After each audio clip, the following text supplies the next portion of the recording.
بسم اللہ الرحمن الرحیم. اسلام آباد فائلز میں ہم آپ کو خوش آمدید کہتے ہیں. آج ہم پروگرام کریں گے ایران بمقابلہ امریکہ. ایران کے پاس کیا آپشنز ہیں, خطے کی کیا صورتحال جو ہے وہ ڈیولپ ہونے کی جا رہی ہے, جو ریجنل کنٹریز ہیں خصوصی طور پہ پاکستان کے اس کے اوپر کیا اثرات آئیں گے, مثبت یا منفی. اس کے علاوہ چین اور روس کا جو اب کردار آگے جا کے بننے جا رہا ہے, اس کے حوالے سے بات کریں گے.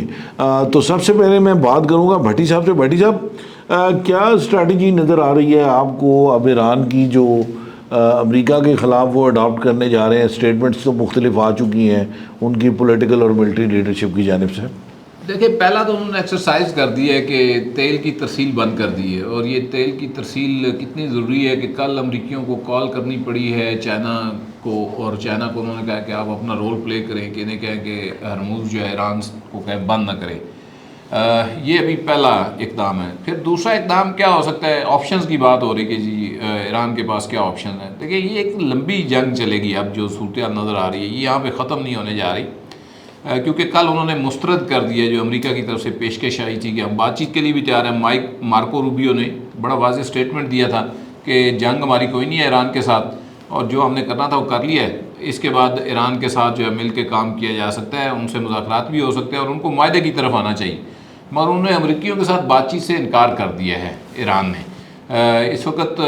وہ اپنے الائز سے بات چیت کر رہے ہیں. اس کے بعد پھر ان کا جو ایکٹیو کہہ لیں کہ رسپانس کا جو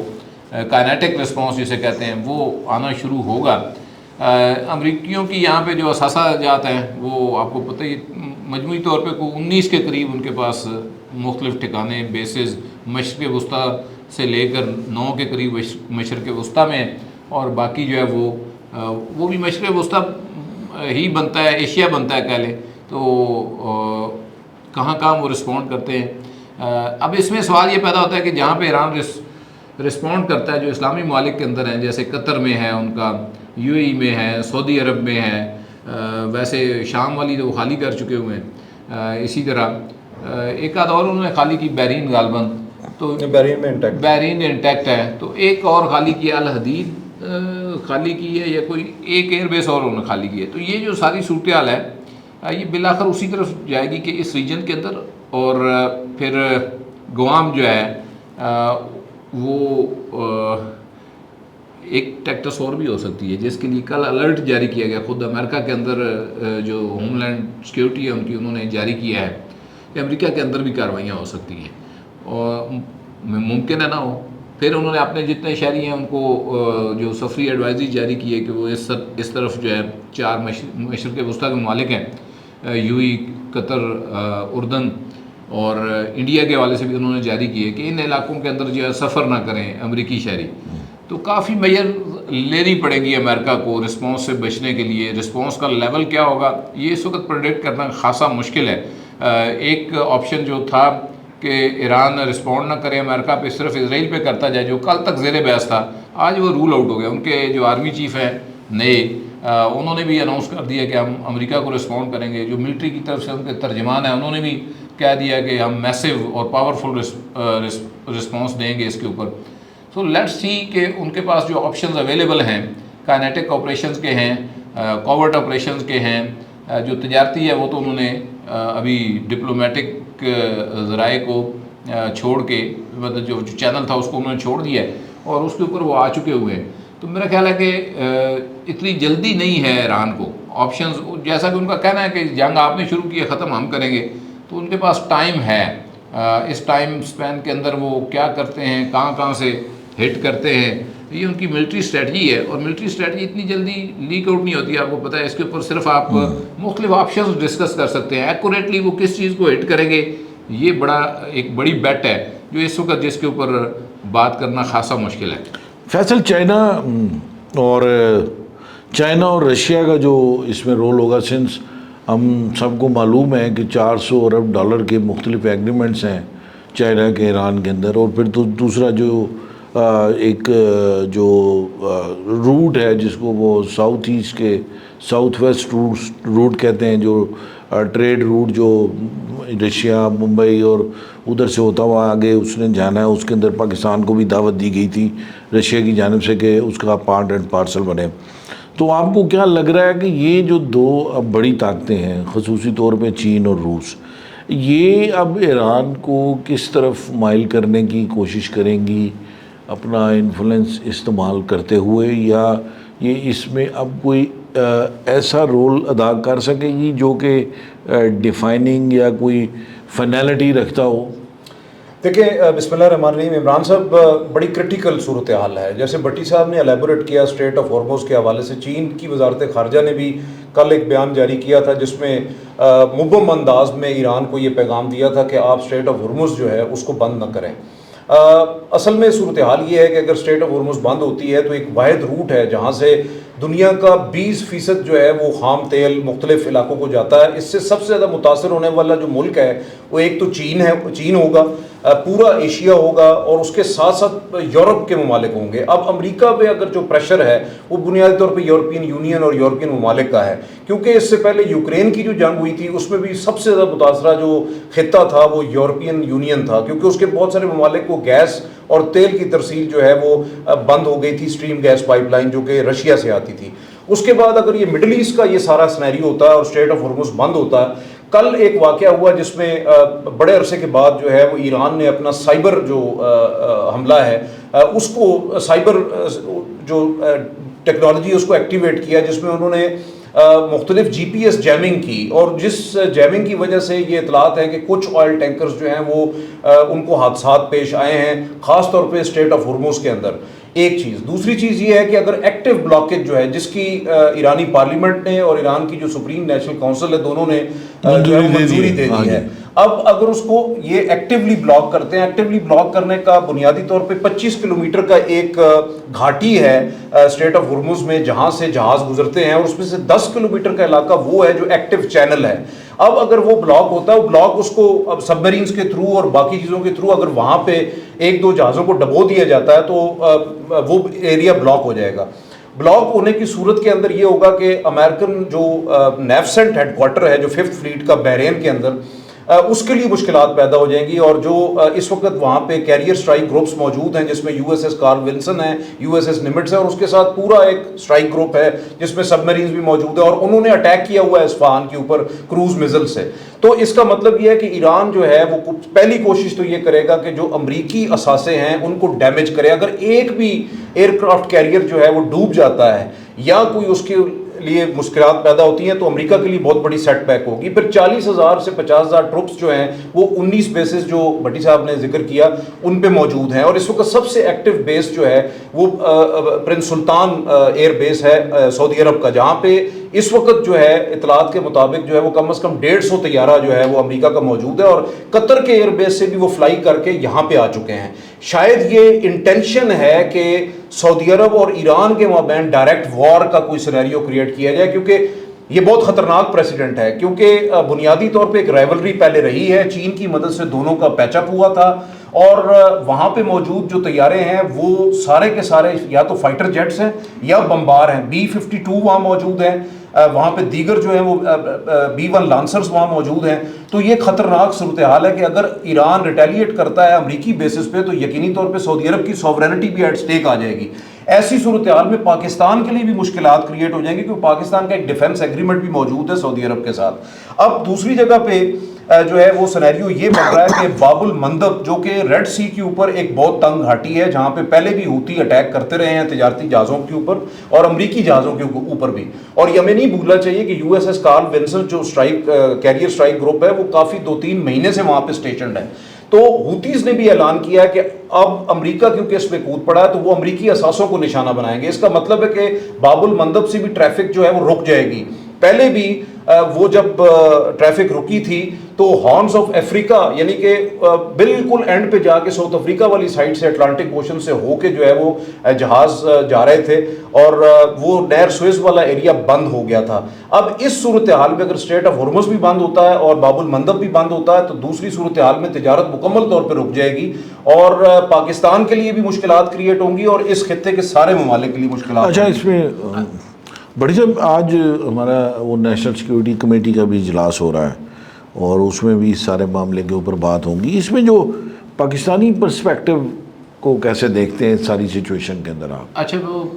تھوڑی جو فیصل نے بات کی میں پہلے اس پہ ایڈ کر دوں، پھر اس کی طرف آتے ہیں کہ جو ایران نے تصدیق کی ہے کہ آج جو اسرائیلی حملے ہوئے ہیں، جو جگہ انہوں نے پن پوائنٹ کر دی ہیں، انہوں نے خود جاری کر دی، وہ کہتے ہیں جی کہ انہوں نے تہران میں خراج reportedly included Iran satellite T V building دوبارہ انہوں نے کیا جی، سیٹلائٹ ٹی وی بلڈنگ جو ان کی ہے، اس کے بعد ایون پریزن جو ہے وہاں پہ انہوں نے کیا ہے،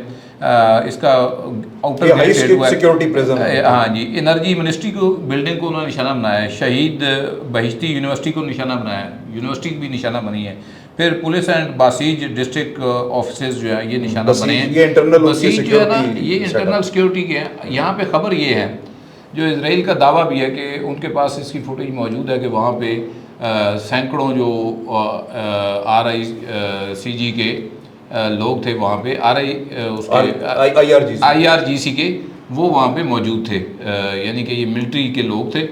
جو سینکڑوں کی تعداد میں ایرانی ریولوشنری گارڈ، ایرانی ریولوشنری گارڈز کے، RIGC کے، وہ کہتے ہیں جی وہ ہم نے ہٹ کر دیا اور سکسیسفلی وہاں پہ جو لوگ تھے ان کو ایلیمینیٹ کیا گیا، یہ اسرائیل کا دعویٰ ہے۔ اسی طرح پاور پلانٹ جو ہے وہ بھی ایران کے اندر اسرائیل نے ریسنٹ حملوں کے اندر ہٹ کیا، اور پوٹن کی جو ملاقات تھی عراقی وزیر خارجہ سے وہ ختم ہو گئی ہے، اس کی ابھی آفیشیل ڈیٹیل نہیں آئی، مگر ملاقات میں انہوں نے جو آپ کہیں کہ جو ایرانی وزیر خارجہ ان کے ساتھ وان آن وان بھی ہوئی ہے، اور وفود کی سطح ان کے ساتھ کچھ لوگ تھے ان کے، وہ ایک ملاقات جس میں 8 سے 10 لوگ دونوں طرف سے موجود تھے، دونوں ملاقاتیں ہو گئی۔ اب آج پاکستان کی طرف سے کہ پاکستان نے نیشنل سیکورٹی کونسل کا جو آج اجلاس بلایا، یہ ایسے وقت میں ہونے جا رہا ہے جب فیلڈ مارشل عاصم منیر اور DG ISI بیرونی دورہ مکمل کر کے آئے ہیں، اور اسحاق ڈار جو وزیر خارجہ ہیں وہ بھی بیرونی دورہ مکمل کر کے آئے ہیں۔ یہ امریکہ گئے تھے، آپ کو پتہ ہی ہے، وہاں پہ ملاقاتیں ہوئی، ٹرمپ کا ناشتہ وہ زورانہ بھی تھا، اور جو وزیر خارجہ اسحاق ڈار ہے وہ OIC کے اجلاس میں گئے تھے، وزارتی کونسل کا اجلاس تھا، وہاں سے واپس آئے ہیں۔ بڑا امپورٹنٹ اجلاس ہے اس حوالے سے کہ پاکستان کی انٹرنل سیکیورٹی کے اوپر بھی یہ جو اٹیک ہے امریکی، اس کے اثرات مرتب ہوں گے، یہ بڑا اہم ہے، اور بہت کم لوگ اس کو اس طرح سے ریڈ کرتے ہیں جس طرح سے جو ہے وہ ایکچولی یہ بہت بڑا ایشو ہے پاکستان کے لیے اس وقت، انٹرنل سیکیورٹی مینجمنٹ آپ نے کیسے کرنی ہے اس موقع کے اوپر۔ پھر انٹرنل سیکیورٹی، یہ جو سیکیورٹی کی میٹنگ ہے سیکیورٹی کونسل کی، وہ آپ کی ریجن کی سیکیورٹی کو کے ایشوز بھی ڈسکس کرتی ہے، پاکستان کی سلامتی کے ساتھ جو جڑے ہوئے ہیں۔ سو پاکستان کا اس کے بعد کیا موقف سامنے آتا ہے وہ بڑا امپورٹنٹ ہوگا، گو کہ آپ کو کیا لے کہ کوئی بڑا پالیسی شفٹ آ جائے پاکستان کی، جو موجودہ پالیسی ہے پاکستان پہلے اسٹرکٹ سٹانس لے چکا ہے، اور وہ آپ کو پتہ ہے کل جو رشیا اور چین کے ساتھ جو سلامتی کونسل کی جو درخواست ہے اس میں پاکستان بھی سگنیٹری ہے، اور پاکستان نے شدید الفاظ میں مذمت بھی کی ہے امریکی حملے کی، جو کہ باقی مسلم ممالک نے اس طرح سے نہیں کی، کنسرن شو کیے ہیں خالی۔ تو یہ اجلاس جو ہے اس کے بعد جو سٹیٹمنٹ جاری ہوگی حکومت پاکستان کی طرف سے، وہ فوج اور گورنمنٹ کی اور پاکستان کی آفیشیل پالیسی کہلائے گی اس حملے کے بعد۔ یہ اس لیول کا پہلا اجلاس ہے امریکی حملے کے بعد ایران پر، یہ اس لیول کا پہلا بڑا اجلاس ہے، اور اس کے بعد جو ابھی اس کا ویٹ ہے، ابھی اس کی کوئی سٹیٹمنٹ نہیں آئی جب تک ہم یہ ریکارڈنگ کرا رہے ہیں۔ میرا خیال ہے کہ اس کی سٹیٹمنٹ آنے دینی چاہیے، پہلے سے ہم اس کو نہیں پریڈکٹ نہیں کر سکتے کہ اس میں کیا، کیونکہ اس وقت جو لوگ وہاں پہ بیٹھے ہیں وہ آپ کہہ لیں کہ اپ ڈیٹ ہو کر آئے ہیں، ان کے پاس پوری پکچر کلیئر ہے، کوئی چیز چھپی ہوئی نہیں ہے، تو بہتر فیصلے کی توقع کی جا سکتی ہے۔ ایک جو تھیوری چل رہی ہے، اور ڈونلڈ ٹرمپ بھی اس بات پہ کر رہے ہیں کہ جو پاکستان کے بالکل پہلو میں ایران میں رجیم چینج جو ہے اس کی بات ہو رہی ہے، اگر ایسا رجیم وہاں پر آ جاتا ہے کہ جو کہ پرو اسرائیل پرو امریکہ ہوگا، تو آپ کو نہیں لگتا کہ وہ پاکستان کے لیے ایک مسائل پیدا کر سکتے ہیں؟ جیسے کہ آلریڈی جو BLA BRA ان سب کے لوگ جہاں افغانستان میں بیٹھے ہیں، وہاں ان کے کیمپس جو ہیں وہ افغانستان کے اندر بھی ایران کے اندر بھی موجود ہیں، جہاں پہ پاکستان ان کو اٹیک کر چکا ہے۔ تو آپ اس پرسپیکٹو کو کیسے دیکھتے ہیں آپ؟ عمران صاحب دیکھیں، رجیم چینج کا جو معاملہ ہے وہ آج سے شروع نہیں ہوا، ایران کی تاریخ جو ہے اس سے بھری پڑی ہے۔ اگر ہم ڈاکٹر مصدق کے زمانے سے بات کریں تو اس وقت بھی ایرانی ملٹری کے ذریعے کو کیا گیا، مصدق کو ہٹایا گیا، معاملہ جو ہے وہ بنیادی طور پہ برٹش پیٹرولیم کا تھا، اور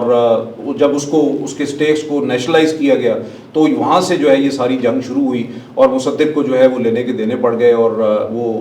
حالانکہ مصدق بنیادی طور پر ایک نیشنلسٹ تھا، اور اس وقت کوئی مذہبی حکومت نہیں تھی، کوئی بہت سیکولر حکومت نہیں تھی، لیکن مصدق بیسیکلی ایک نیشنلسٹ جو ہے وزیر اعظم تھا۔ لیکن اس کے بعد یہ ساری صورتحال اور پھر وہاں پہ اسلامی انقلاب کا آنا اور باقی چیزیں ہونا، تو وہ ایک مجاہدین خلق آرگنائزیشن ہے جو کہ بنیادی طور پہ اس زمانے سے جو ہے وہ خاص طور پہ اسلامی انقلاب کے بعد سے ایران کے اندر جو ہے وہ دہشت گردی کرتی رہی ہے، حالانکہ وہ سٹیکس بھی اس کے رہے ہیں حکومت کے اندر۔ یہ بہت بڑی ایک کہانی ہے، کسی دن میں سمجھتا ہوں کہ اگر آپ کہیں تو اس پہ بھی ایک پروگرام ہو سکتا ہے پورا، کہ یہ رجیم چینج کا منتر ہے کیا، تو اس کے پیچھے پوری تاریخ ہے۔ اس کے علاوہ ایران ایک اور موو کرنے جا رہا ہے جو کہ میں سمجھتا ہوں کہ دنیا کو بہت بڑا دھچکا دے گا، اور وہ یہ ہے کہ اس وقت ایک سگنیٹری کیمپین پورے ایران کے اندر جو ہے وہ جاری ہے، اور وہ کیمپین بنیادی طور پہ نیوکلیئر نان پرولیفریشن ٹریٹی جو ہے اس سے باہر نکلنے کی کیمپین ہے۔ اگر تو کیونکہ دیکھیں آرٹیکل 4 جو ہے این پی ٹی کا، وہ ہر اس ملک کو اجازت دیتا ہے جو کہ سگنیٹری ہے این پی ٹی کا، کہ وہ سول جوہری جو صلاحیت ہے وہ حاصل کرے اور اس کو توانائی، زراعت اور میڈیسن اور دیگر معاملات کے لیے استعمال کرے۔ ایک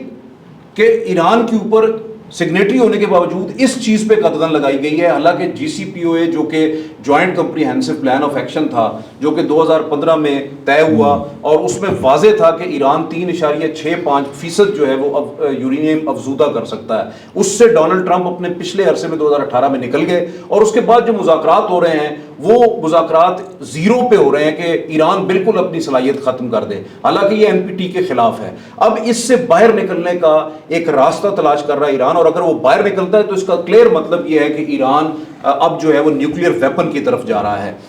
دوسری چیز یہ ہے کہ بنیادی طور پہ اس ٹریٹی کے اندر ایک نان پرولیفریشن ہے، دوسرا ڈس آرممنٹ ہے، اور تیسرا معاملہ جو ہے وہ peaceful use of nuclear facilities ہے۔ جب امریکہ نے حملہ کر دیا تو ایک جواز اب ایران کے پاس یہ بھی آ چکا ہے کہ ایران اس کو لیگلی لڑے پوری دنیا کے اندر، اور یہ جواز بنتا نہیں تھا، کیونکہ آپ اگر پیسفل نیوکلیئر فیسلٹیز کے اوپر اس طریقے سے حملہ کرتے ہیں جبکہ آپ کے پاس شواہد موجود نہیں ہیں، اور وہ یو این چارٹر کے بھی خلاف ہے، وہ آئی اے ای اے کے جو پروٹوکولز ہیں اس کے بھی خلاف ہے، اور یہی وہ وجہ ہے کہ کل پاکستان کے امبیسڈر عاصم افتخار نے جو ریزولوشن جو ہے وہ سرکولیٹ کی گئی سلامتی کونسل میں امریکہ، چین، روس اور پاکستان کی جانب سے، اس میں بھی یہی کہا اور شدید کنڈیم کیا اس امریکی حملے کو۔ تو میں سمجھتا ہوں کہ دنیا تبدیل ہونے جا رہی ہے۔ ایران کے کانٹیکسٹ میں رجیم چینج ایک بہت بڑا اور لمبا سفر ہے۔ رجیم چینج کے لیے امریکہ کو بوٹس آن گراؤنڈ لانا پڑیں گے، اور یہ بہت بڑا ڈیزاسٹر ہوگا خود امریکہ کے لیے۔ اچھا عمران صاحب، اس میں دونوں پہ میں شارٹلی تھوڑا سا دیکھیں، رجیم چینج پہ امریکہ اتنا کنفیوزڈ ہے کہ جو ان کی پریس کانفرنس تھی پینٹاگون کی، اس میں واضح طور پر ان کے وزیر دفاع نے کہا کہ رجیم چینج کا ہمارا کوئی ارادہ نہیں ہے، نہ ہمارا ایسے کوئی تعلق ہے، یہ اسرائیل جانے اور ایران جانے۔ ٹھیک ہے، آج جو ٹرمپ نے صبح ٹویٹ کیا ہے، انہوں نے کہا جی کہ رجیم چینج ہونا چاہیے ایران کے اندر۔ انہوں نے میگا، امریکہ کی کیمپین تھی، انہوں نے کہا جی ایم آئی وہ میگا جو ہے وہ ایم آئی جی اے انہوں نے متعارف کرایا کہ میک ایران گریٹ اگین، یا رجیم چینج کر کے۔ تو دیکھیں، ایک تو میگا جو ہے وہ امریکہ کا اپنا تھا وہ سلوگن یہ الیکشن کے اندر، میک امریکہ، اور میگا جو ہے گریٹ انہوں نے امریکہ کو اچھا وہ بیڑا غرق۔ دیکھیں، پہلی بات یہ ہے کہ رجیم چینج کے لیے نا آپ ایک تو ایران کی ہسٹری یہ سمجھتے ہیں خالہ جی کا گھر ہے، سی سی کو لے آئے، وہ جولانی کو لے آئے، ٹھیک ہے، اور مطلب کہاں کہاں انہوں نے بندے بٹھائے ہوئے ہیں۔ یہ فیصل والی بات ٹھیک ہے، الگ پروگرام کریں، یہ آپ کو بتائیں گے کہ انہوں نے پلانٹ کیے ہوئے لوگ جی مشرق وسطیٰ میں، یہ جو عرب اس کی بات کریں عرب سپرنگ کی، انہوں نے عرب سپرنگ سے تو ہوا کچھ نہیں، ورنہ انہوں نے سعودی عرب کے اندر بھی تلپٹ کر دینا تھا سارا سسٹم، وہ نہیں ہو سکا، تو انہوں نے پھر اپنے جو پلانٹ کرنا اردن میں بٹھا دیا، شام میں بٹھا دیا۔ بھٹی صاحب، ایون جو فرانس کا صدر میکرون جب بات کرتا ہے ایران کے خلاف تو اس کی بھی ایک بہت بڑی بیک گراؤنڈ ہے، کیونکہ بہت سارے ایسے اینٹی ایران لوگ ایرانی ہیں، ایران کی رجیم کے خلاف ہیں، اس میں وہاں انقلاب کے خلاف ہیں، وہ فرانس میں اس وقت بیٹھے ہیں، امریکہ کے اندر بیٹھے ہیں، اسرائیل کے اندر بیٹھے ہیں، برطانیہ کے اندر بیٹھے ہیں، جرمنی کے اندر بیٹھے ہیں۔ لیکن وہ دیکھیں نا امام خمینی نے بھی تو ایک طویل عرصہ فرانس میں رجیم چینج کے لیے سب سے پہلے تو آپ کو نیبرنگ سپورٹ چاہیے ہوتی ہے نا، رجیم چینج جو ہے وہ نیبرنگ سپورٹ کے بغیر نہیں ہوتا، اور انٹرنل سپورٹ کے بغیر، انٹرنل سپورٹ تو ہوتی چلے تھوڑی بہت آپ کہہ لیں کہ ہے ان کو، رضا شاہ پہلوی والا گروپ یا جو ان سے تنگ ہے وہ سپورٹ کریں گے، جیسے یہ انفارمیشن لیک ہو رہی ہے ایران کی یا اندر سپائی نیٹ ورک کام کر رہا ہے۔ مگر آپ مجھے ایک بات بتائیں، کون سا نیبرنگ کنٹری ہے جو اس وقت رشیا یوکرین جنگ کیوں لڑ رہا ہے کہ یہاں میں نے مغرب کو نہیں بیٹھنے دینا آگے، اور اس وقت کون سا ایسا ملک ہے جو ایران کے ساتھ ہے جس کی سرحد لگتی ہو اور وہ امریکہ کے اس پروجیکٹ کو اون کرے گا؟ کوئی اس وقت اس پوزیشن میں نہیں ہے، سوال ہی نہیں پیدا ہوتا۔ دوسرا جو ریجن کی بڑی پاورز ہیں جیسے چائنا ہو گیا اور یہ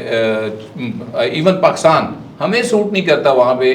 کہ کوئی ڈی اسٹیبلٹی ہو، ٹکڑے ہوں۔ اور این پی ٹی والی جو بات ہے فیصل رضا والی، آج چینی وزارت خارجہ نے بڑی اس کے اوپر جو سٹیٹمنٹ دی ہے بڑی کلیئر ہے، واضح۔ انہوں نے کہا جی کہ امریکہ نے بین الاقوامی قوانین کی خلاف ورزی کی ہے، این پی ٹی کی جو معاہدہ ہے اس کی دھجیاں اڑا کر رکھ دی ہیں۔ یہ چین کے کہنا کا مطلب یہ ہے کہ یہ اب فیصل سی ٹھیک کہہ رہا ہے، یہ ایران اس سے نکلے گا اور اس کے بعد وہ 2-3 مہینے بعد اپنے نیوکلیر بلاسٹ کریں گے، انہوں نے جو کرنا۔ اور دوسرا عمران صاحب، رشیا کے سٹیکس ہیں نیوکلیئر پروگرام کے اندر ایران کے، رشیا کے سٹیکس ہیں یوریشین کوریڈور کے تھرو ایران کے ساتھ کیسپین سی سے، چین کے سٹیکس ہیں $400 ارب کے حوالے سے اور سی پیک اور بی آر آئی کے حوالے سے۔ ریلوے ٹریک جو ڈائریکٹ بچھایا گیا ہے چین سے لے کے ایران تک، اور اس کی پہلی ٹرین بھی جو ہے وہ آ چکی ہے۔ بالکل، تو یہ بہت بڑے سٹیکس ہیں، اس پہ کوئی کمپرومائز نہیں کرے گا۔ یقیناً ایک مسئلہ ہے رجیم چینج کرنا، اور خطے کے ممالک کی ڈائریکٹ یا انڈائریکٹ انوالومنٹ کے بغیر یہ پاسبل نہیں ہے۔ اگر آپ کو ہمارا پروگرام پسند آیا تو اس کو لائک کیجئے، سبسکرائب کیجئے اور کامنٹ سیکشن میں اپنا کامنٹ کرنا مت بھولیے گا۔ Thank you very much. السلام علیکم۔